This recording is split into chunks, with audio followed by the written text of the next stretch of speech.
भाजपतील इच्छुकांकडून विधान परिषदेसाठी मोर्चे बांधणी सुरू करण्यात आलेली आहे। राज्यसभेसाठी नंबर न लागलेल्या इच्छुकांकडून तयारी सुरुवात करण्यात आली आहे। विधान परिषदेसाठी भाजपच्या वाट्याला 4 जागा येणार आहेत, मात्र अनेक इच्छुकांची भाऊगर्दी झाली आहे। विधान परिषदेच्या 9 जागा 13 मे रोजी रिक्त होणार आहेत। एप्रिलच्या तिसऱ्या आठवड्यात निवडणूक जाहीर होण्याची शक्यता आहे। केशव उपाध्ये, माधवी नाईक, रणजित सिंह निंबाळकर, राम सातपुतेंसोबतच आणखी काही नेते परिषदेसाठी इच्छुक असल्याची सूत्रांची माहिती आहे। रणजित सिंह, मोहिते पाटील, संदापी जोशी, दादाराव केचे आणि संजय केणेकर यांच्या जागा रिक्त होणार आहेत। यांच्यातून पुन्हा कोणाला संधी मिळते का हे देखील आता पाहणं महत्त्वाचं ठरणार आहे।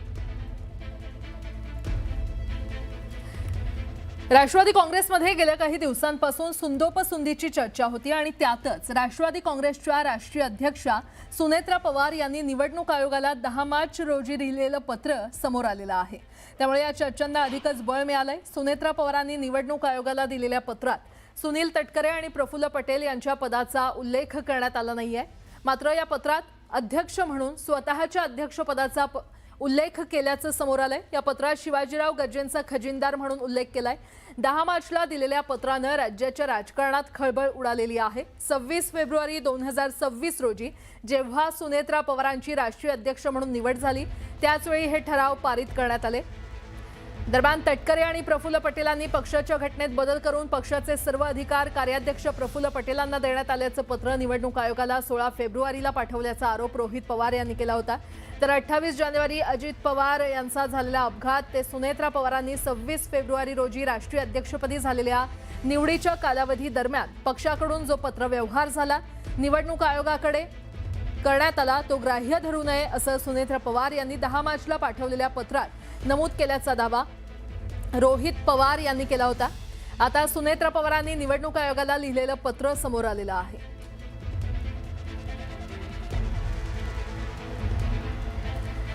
आणि आता पुढची बातमी, सुनेत्रा पवार यांनी लिहिलेल्या पत्रावरून नवा मुद्दा चर्चेत आलाय। 26 फेब्रुवारीला सुनेत्रा पवारांची पक्षाच्या राष्ट्रीय अध्यक्षपदी निवड झाली आणि त्यानंतर सुनेत्रा पवारांनी निवडणूक आयोगाला पत्र लिहिलं होतं। स्क्रीनवर दिसत असलेलं पहिलं पत्र हे 10 मार्च 2026 रोजी सुनेत्रा पवार यांनी निवडणूक आयोगाला पाठवलं होतं। या पत्रात सुनेत्रा पवार अध्यक्ष आणि पक्षातील इतर पदाधिकाऱ्यांची नावं आहेत। सुनेत्रा पवारांच्या नावासमोर अध्यक्ष तर शिवाजीराव गर्जे यांच्या नावासमोर खजिनदार असं पद लिहिलेलं दिसतंय। तर तटकरे आणि प्रफुल्ल पटेल यांच्या नावासमोर पदाचा उल्लेख नाहीये। तर दुसऱ्या विंडोमध्ये दिसणारं पत्र हे अजित पवार हयात असताना म्हणजेच 20 मे 2025 रोजी निवडणूक आयोगाला पाठवलेलं पत्र आहे। यात अजित पवार यांच्या नावासमोर अध्यक्ष तर प्रफुल्ल पटेल आणि तटकरे यांच्या नावापुढे पदाचा उल्लेख दिसतोय।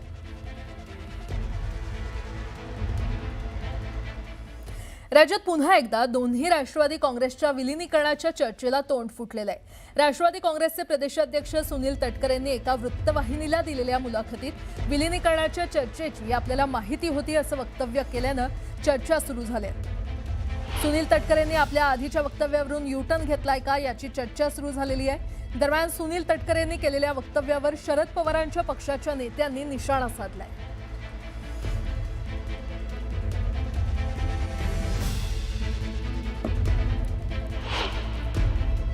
सातत्याने हेच सांगत होतो की जी चर्चा झाली होती सत्य होतं, ते सत्य आम्ही सांगत होतो। पण त्यावेळेला सांगितलं अशा प्रकारची कुठली चर्चा झाली नाही असं सांगितल्यामुळे एक लोकांमध्ये संभ्रम निर्माण करण्याचा प्रयत्न होतो का काय, म्हणून ती आम्ही चर्चा थांबवली होती। आणि ती चर्चा थांबल्यानंतर काही का होईना, उशिरा का होईना, पण त्यांनी सत्य सांगितलं की अजितदादांची याच्या बाबतीमध्ये आमच्याशी चर्चा झाली होती। आता ही चर्चा झाल्यानंतर त्या चर्चेच्या माध्यमातून काय काय झालं हे त्यांनी खुलासा करावा। जसं त्या म्हणजे आदरणीय पवार साहेबांच्या राष्ट्रवादी काँग्रेस पक्षाच्या नेत्यांमध्ये एक संघटितपणाने त्या संदर्भामध्ये चर्चा झालेली होती, तशा पद्धतीनं संघटित चर्चा ही राष्ट्रवादी काँग्रेस पक्षाच्या अजितदादांच्या पक्षामध्ये झालेली नव्हती। या संदर्भामध्ये त्यांनी त्यावेळेलाही भूमिका स्पष्ट केली आणि काल परवामध्ये झालेल्या त्यांच्या ह्याच्यामध्ये त्यांनी सांगितलं की कुणीही आदरणीय सुनेत्रा काकींना दादांच्या पश्चात राष्ट्रीय अध्यक्ष म्हणून करा, त्यांच्या नेतृत्वामध्ये आपण सगळे एकत्रितपणाने काम करू, अशा पद्धतीची काही भूमिका त्यावेळेला आली नाही। त्यामुळे एक संभ्रमतेचं वातावरण हे दोन्ही बाजूंनी तयार झालं। उपमुख्यमंत्री सुनेत्रा पवारांच्या दिल्ली दौऱ्यामुळे राजकीय वर्तुळात चर्चांना उधाण आलंय. बुधवारी रात्री त्या दिल्लीत दाखल झालेल्या आहेत. दिल्लीत आज राज्यसभेच्या कामकाजात त्या सहभागी होऊ शकतात असं सांगितलं जातंय. महत्त्वाचं म्हणजे दिल्लीमध्ये त्या भाजपच्या वरिष्ठ नेत्यांची भेट घेणार असल्याचं बोललं जातंय. या भेटीत राजकीय मुद्द्यांवर चर्चा होणार का आणि अशा विविध चर्चा सुरू झालेल्या आहेत.